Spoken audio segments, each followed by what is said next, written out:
70-75 साल में इस किशनगंज जिले में 50-55 साल केवल कांग्रेस के सांसद और विधायक झेले हैं।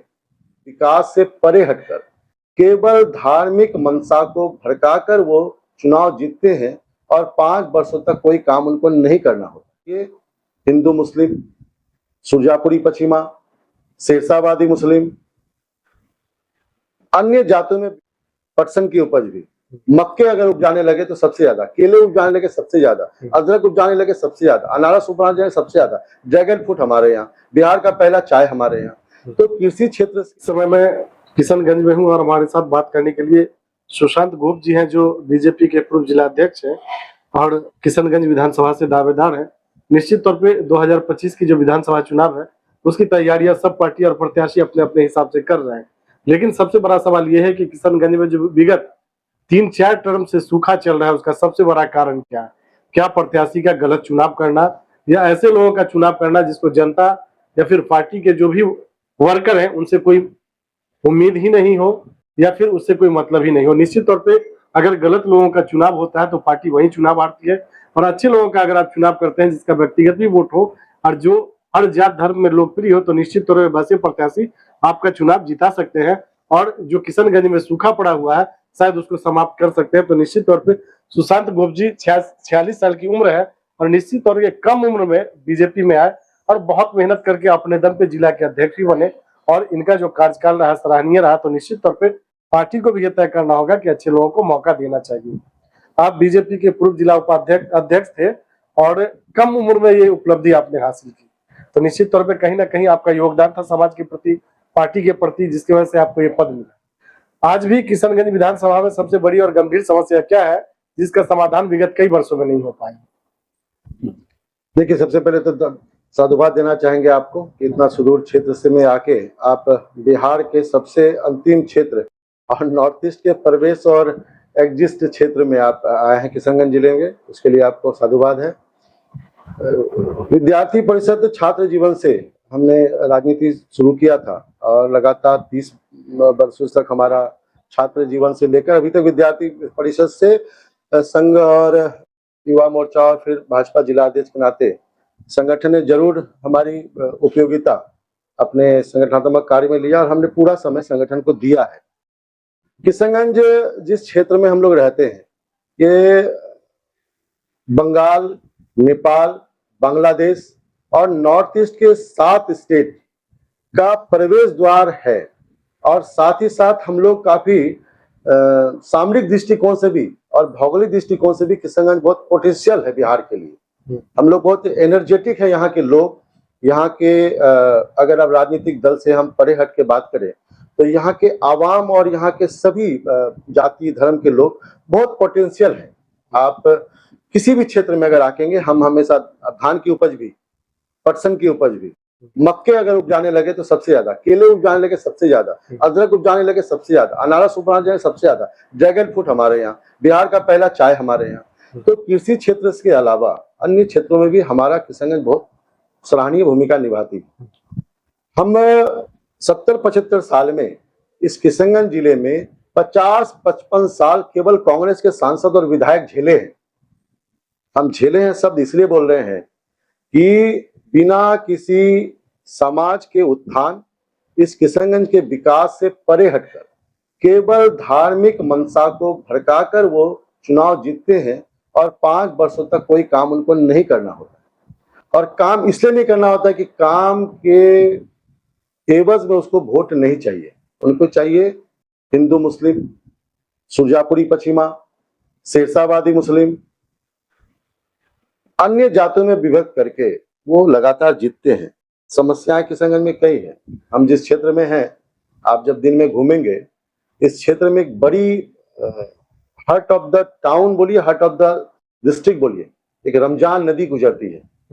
34 वार्ड में से 29 वार्ड में रमजान नदी 20 से गुजरती है और हम लोग बचपन से लेके अपने जवानी काल तक रमजान नदी में बहता पानी और नाव देखे हैं। आज वो सूखा है, नाला है और किसी विधायक सांसद ने उसके प्रति ध्यान भी नहीं दिया। वार्ड पार्षद के नाते, चूंकि स्वयं हम वार्ड पार्षद हैं और हमारे 3 घाट हमारे वार्ड क्षेत्र में पड़ते हैं और वार्ड पार्षद के नाते हम लोगों ने अभी एक लंबा योजना नाला सफाई में किया है। गंगा समग्र जी से भी तत्कालीन जो जिला पदाधिकारी थे, नाम लेना उचित नहीं होगा, लेकिन जो भी संबंधित जिला पदाधिकारी उस समय थे, उन्होंने बहुत अच्छा हम लोगों को अप्रिशिएट किया, प्रोत्साहित किया, और जो 50 साल से बहती नदी सूख गई थी उसको हम लोगों ने जीवंत रूप देने का प्रयास किया। आज भी सदर विधायक, किशनगंज के विधायक और किशनगंज के सांसद भी किशनगंज विधानसभा क्षेत्र के हैं। उनके 15 वर्षों के कार्यकाल में और लगातार सांसद विधायक बनते रहे और उन्होंने ही लोगों को बनाया भी, बिगाड़ा भी। उसके क्षेत्र में आज भी चले जाएंगे, लोग बिना पुल के यातायात करते, नाव में। मतदान केंद्र अगर पानी बरसात में हो जाए, अक्टूबर से पहले चुनाव हो जाए, तो हमको लगता है कि हजारों की संख्या में मतदाता मतदान केंद्र तक नहीं पहुंच पाएंगे। तो कुल मिला के जल जमाव और इंक्रोचमेंट यहाँ की गंभीर समस्या है, ये मानते हैं? यहाँ सबसे बड़ी जो समस्या है वो है नदी के बीच में यातायात, वो जरूरी है, वो जरूरी है। जैसा कि आपने बताया, आप वार्ड पार्षद है और आपने भी जो मृत नदी थी उसको जीवंत किया, और निश्चित तौर पे यह सराहनीय कदम है। तो एक सांसद और विधायक की जिम्मेदारी कहीं इससे बड़ी होती है। जो वार्ड के पार्षद होते हैं, पंचायत के मुखिया होते हैं, वो भी सड़क और पुल पुलिया बना लेते हैं, लेकिन सांसद और विधायक की जिम्मेदारी इससे बड़ी होनी चाहिए। शायद वो उस पर खड़े नहीं उतर पाते। जी नहीं, ये मानते हैं? जी जी। बीजेपी आए कई बार चुनाव लड़ी, और बहुत टीका टिप्पणी मैं नहीं करूंगा, लेकिन ये जानना चाहूंगा कि आखिर कारण क्या रहा जो आप लोग चुनाव हारते चले? देखिए, लगातार चुनाव हारे नहीं, हम लगातार अपने वोट परसेंटेज को बढ़ाते आए हैं। आप देखेंगे कि हर वर्ष हमारा वोट परसेंटेज चुनाव में बढ़ा है। कार्यकर्ताओं का प्रयास बहुत ज्यादा रहता है, और कार्यकर्ता, आप चुनाव के समय में हम पदाधिकारी नहीं बोलेंगे, हमारे बूथ में एक एक कार्यकर्ता भाजपा के पदाधिकारी से ज्यादा काम करता है, अपने लिए मेहनत करता है। लेकिन कुछ त्रुटि उस समय प्रक्रिया में नहीं, चयन प्रक्रिया चूंकि केंद्र और शीर्ष नेतृत्व करते हैं, वो हमारा अधिकार क्षेत्र से पड़े भी है। लेकिन जो जमीन के लोग बताएंगे वो तो ज्यादा बेहतर होगा ना। लेकिन क्या है कि प्रत्याशी में हो सकता है कि अपना पूरा योगदान उस समय चुनाव के समय वो नहीं दे पाते होंगे, जिससे कारण हमारी हार होती है। लेकिन हम हमेशा अपना वोटिंग परसेंटेज बढ़ाए हैं, क्योंकि ये क्षेत्र की जनगणना और जनसंख्या अनुपात बड़ा विपरीत परिस्थिति में होता है। तो इन प्रकार कोई ऐसा मुद्दा उस समय आ जाता है, जिससे कारण हम चुनाव थोड़ा सा कुछ ही मतलब सैकड़ों के संख्या में भी हम लोग वोट दाएं बाएं कर पाते हैं। और निश्चित रूप से आने वाले समय में जो संगठन ने धार दिया है, जो मोदी जी के और नीतीश जी के प्रति लोगों का विश्वास बढ़ा है, और आने वाले समय 25 में आप देखेंगे हम निश्चित रूप से एनडीए और भाजपा के नाते इस सीमांचल में अच्छा परफॉर्मेंस देंगे। आप भी क्षेत्र में जाते हैं, लोगों के बीच जाते हैं, जनसंपर्क कर रहे हैं, निश्चित तौर पे हम लोग की सहयोग और शुभकामनाएं आपके साथ है। आप पार्टी को क्या आश्वासन देंगे?